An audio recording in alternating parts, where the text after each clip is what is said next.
এই দেশে 150,000 কোটি টাকার সিগারেটই বিক্রি হয়। বিশ্বের ভিতরে 5 নাম্বার বিড়িখোর বাংলাদেশ।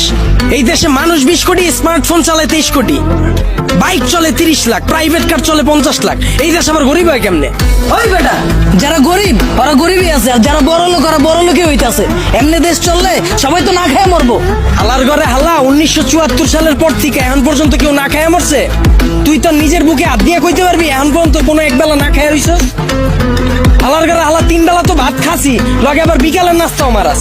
আর যে কস জিনিসপত্রে খালি দাম বাড়তাছে, খামু কেমনে? জিনিসপত্রের দাম বাড়লে খাস কে, কিনস কে? বুঝে আমারে? তাহলে কি আপনি বলতে যাচ্ছেন সাধারণ মানুষ না খেয়ে থাকবে? এনে আপনি আবার সাধারণ মানুষ কই পেলেন? এনে তো সবাই অসাধারণ, আমরা সবাই বাংলাদেশি, আমরা সবাই এক। একটা জিনিসের যদি দাম বাড়ে, আমরা যদি এটা খাওয়া বা ব্যবহার করা বন্ধ করে দিই, দেখি ব্যবসায়ীরা কার কাছে বেচে। যখনই আমরা খবর পাই কালকে থেকে পেঁয়াজের কেজি 20 টাকা বেড়ে যাবো, ওই দিনই যাই আমরা দোকানে ভিড় করে লাই, তো দোকানদারও তো আমরা বুঝেই দিতেছি